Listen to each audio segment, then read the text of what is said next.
안녕하세요, 파란북입니다. 오늘은 작년 뜨거웠던 여름 에코프로가 최고점 150만원가량에서 고점에 마지막을 알리며 폭락하던 그날로부터 정확히 딱 1년이 지난 시점입니다. 결론부터 말씀드리자면 에코프로는 현재 최적의 매매 타점이 아닙니다. 그렇기 때문에 투자의 접근법 역시 달라져야겠습니다. 확률적으로 단기 반등 가능성이 높지 않은 구간에서 매일매일의 등락을 수시로 체크하게 된다면 결국 지쳐서 나가 떨어질 수밖에 없습니다. 제 이러한 주장이 에코프로를 매도하라는 말은 아니며 자세하게 오늘은 여러 투자의 대가들의 말씀에 제 생각도 일부 포함해서 말씀드리겠습니다. 그간 에코그룹사들을 HN까지 포함해서 모든 종목을 분석했는데 오늘은 그간 영상들과는 조금 다른 관점입니다. 제 이번 영상이 투자 전략을 재설정하고 앞으로의 긴 투자 여정에 도움을 드릴 수 있었으면 좋겠습니다. 그렇다면 바로 시작해보겠습니다. 작년 이맘때쯤의 기억은 끔찍했습니다. 쇼스퀴즈로 인해 유발된 기관들의 공매도 포지션 청산으로 인해 고공행진을 하던 지난 여름 주도주 에코프로는 또 한 번 기관들의 강력한 수조원가량 하방으로 직원으로는 매도 물량이 나와서 단 하루 만에 고점 대비 20%가량 빠졌습니다. 그 다음날에는 150만원까지 오르던 주가가 2거래일 만에 100만원 선이 깨지는 2차전지 투자하는 우리들에게는 시련의 시간이었습니다. 이때는 기관들이 합심이라도 한 듯 일거의 섹터 전체에 매도 폭탄을 수조원씩 융단 폭격급으로 뿌리며 주도주였던 에코프로를 비롯한 2차전지 기업들의 숨통을 끊어놓았습니다. 이후에 소폭 반등은 나와주었지만 유의미한 수준은 아니었고 이때부터 시장은 공포 분위기에 얼어붙었습니다. 따라서 아직도 이러한 외국계 사모펀드나 기관 투자자들에게는 치를 떠는 분들이 많습니다. 그러나 현재 시점과 이 당시를 똑같이 생각해서는 안됩니다. 공매도 세력들이 그야말로 깽판을 쳐서 잘 나가던 멀쩡한 2차전지 주도주들이 무너지던 때와 소위 캐즘으로 일컫는 전기차 전방위 산업의 부진으로 인해 대부분의 소재 기업들의 실적이 나오지 않는 현재와는 상황이 다릅니다.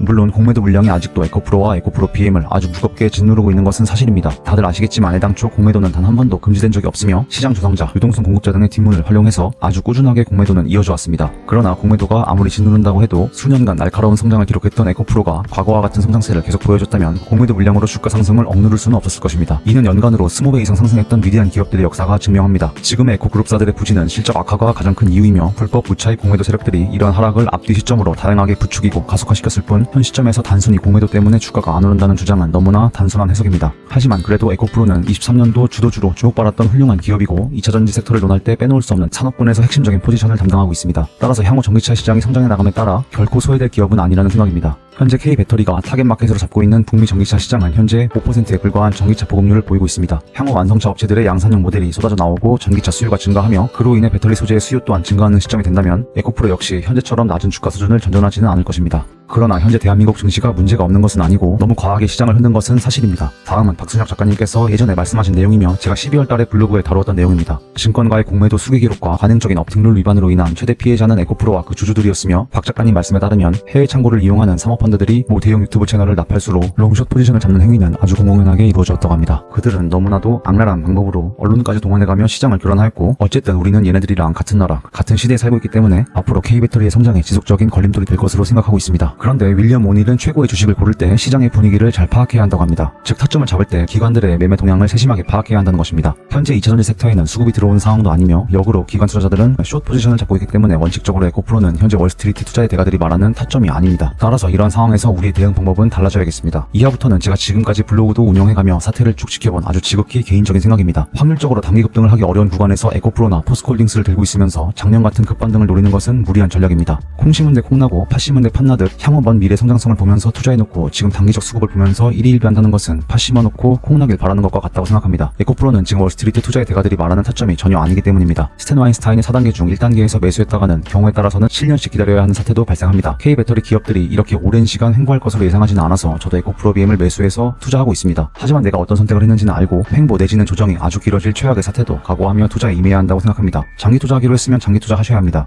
당연한 말로 보이지만 이게 정말 쉽지 않습니다. 그게 싫다면 달라붙어서 지독하게 매매 타점을 잡으며 공부해야겠습니다. 마크 미너비니는 통상적인 방법은 통상적인 결과를 낳는다고 합니다. 아무 가격대에 잡아서 대충 매수하는 것은 통상적인 방법이겠지만 3년에서 10년씩 장기 보유하는 것은 통상적인 방법이 아니고 극소수만 취하는 행동입니다. 아무렇게나 사서 조금 들고 있다가 수익이 쉽게 발생한다면 주식 투자는 너무나도 편리한 자산 증식 방법일 것입니다. 결국 엉덩이가 무거운 워렌 버핏 같은 장기 투자가들은 통상적으로 전체 투자자의 10%도 되지 않습니다. 따라서 90% 이상의 심약한 매수자들이 다 떨어져 나가야 하는데 이전에도 말씀드린 바와 같이 에코프로는 작년 유명세를 타게 됐기 때문에 이런 심약한 매수자들을 떨구는데 시간이 아주 오래 소요될 수도 있습니다. 그렇기 때문에 월스트리트의 투자의 대가들이 바닥이 아닌 수급이 어느 정도 들어오는 것을 확인하고 매수하라고 말하는 것일지도 모르겠습니다. 게다가 앞서 말씀드린 바와 같이 에코프로 그룹사들은 정작으로 주식을 사줘야 하는 기관 투자자들이 숏 포지션을 잡고 있는 상황이고 허구한 날 매도 리포트를 쓰고 주가를 내리려고 혈안이 된 종목들입니다. 따라서 길게 투자하겠다는 내지는 사서 물리겠다는 이런 각오로 투자를 했다면 기업 자체에 최초 투자 아이디어를 철회할 충격적인 이벤트가 없는 이상 그대로 밀고 나가야 할 수밖에 없습니다. 이것은 매수 타점이 전혀 아님에도 회사의 성장성을 믿고 매수한 결국 우리가 선택한 길입니다. 이게 싫고 너무 힘들다고 생각이 들어 하루하루가 너무 힘들고 지옥 같다면 차라리 그냥 매도하는 편이 낫다는 생각입니다.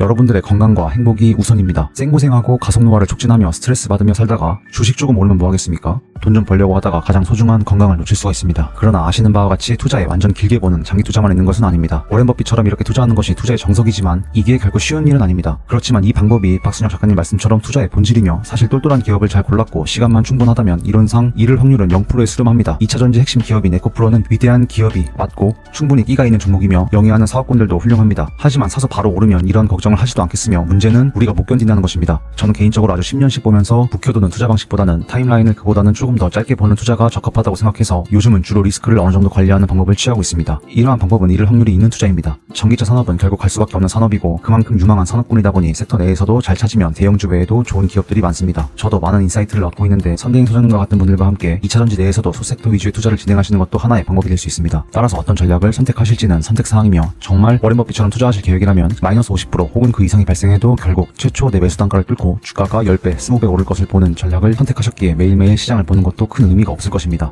이전 영상에서도 다루었지만 그렇다면 에코프로가 과연 세간에 퍼진 주장처럼 페이퍼 컴퍼니이고 아무런 미래가 없는지 혹은 우리가 기업을 잘못 고른 것인지를 검증해보겠습니다. 밸류에이션에 대한 상세한 계산식과 자료는 제가 이전에 올린 영상을 참조해주시면 감사드리겠습니다. 오늘은 간략히만 보자면 에코프로 BM, 에코프로 머티리얼즈, 에코프로 이노베이션 3개 주요 회사만 놓고 가치평가를 했을 때 회사가 추구하는 목표대로 흘러간다면 26년 기준으로 시가총액 52.1조, 27년 기준으로는 67.37조 원이 산출됩니다. 이는 분할 후에 현재 주식수로 볼 때 주당 39만 1,300원에서 50만 6천원입니다. 따라서 충분히 중장기적 관점에서 투자할 가치가 있는 기업이며 최적의 매수 타점에 매수하지는 않았다 한들 장기 투자하시는 분들께서 잘못된 선택을 했다고 생각하진 않습니다. 가장 문제는 시간과의 싸움이겠습니다. 결론적으로 최적의 매수 타점을 잡지 않았기 때문에 그리고 기관 투자자들의 미움을 사고 있는 기업이기 때문에 당연히 시간이 오래 걸릴 수 있다는 사실을 항상 생각하시면 좋겠습니다. 박순혁 작가님을 필두로 개인들이 기관 투자자에게 맞서 눈물의 쇼스키즈 사태를 만들어낸 전고점은 작년만의 특수한 상황이고 지금은 다릅니다. 이제 에코프로가 다시 큰 파도를 만들려면 성장과 그에 따른 실적이 필요합니다. 최소한 시장에 기대감만이라도 심어줘야 합니다. 그렇지 않고서는 물론 갑자기 오를 수도 있겠지만 작년에 유명세가 부메랑이 되어 개미들의 강력한 본전 회수 매물대를 만든 저항을 뚫기가 쉽지 않을 것입니다. 이래서 사람들 사이에서 에코프로가 끝났다는 말이 나오는 것이 아닌가 싶기도 합니다. 현재 에코프로는 소위 말하는 캐즘으로 인해 실적이 좋지 못한 상황입니다. 지금 이렇다 할 양산형 모델이 테슬라 모델 시리즈와 사이버트럭밖에 없는 상황에서 이게 진정한 의미에서 캐즘이 맞는지도 사실 의문이 들긴 합니다만 어쨌든 이익이 나오지 않고 있습니다. 윌리엄 오닐은 부동산에서 입지를 강조하듯 주식에서 가장 중요한 것은 이익 그리고 또 이익이라고 말씀하십니다. 에코프로는 그러한 관점에서 볼 때 윌리엄 오닐에게는 1차 거름방에서 바로 필터링 당하는 기업일 것입니다. 물론 자회사로 양극재 세계 1위 에코프로 BM을 거느리고 있는 만큼 실적 턴어라운드가 아주 길게 걸릴 것이라고는 생각하지 않습니다. 그래서 충분히 투자 가치가 있다고 판단합니다. 결국 어떠한 접근법을 선택하는지의 문제이고 시청해주시는 개인주주분들께서 어떤 전략을 취하는지에 따라 다르게 대응하셨으면 좋겠습니다. 너무 중요한 말이라 다시 한번 강조드리자면 마크 비너빌리는 통상적인 방법은 통상적인 결과를 낳는다고 합니다. 아무 가격대에 잡아서 대충 매수하는 것은 통상적인 방법일지언정 3년에서 10년씩 장기 보유하는 것은 통상적인 행동이 아니고 정말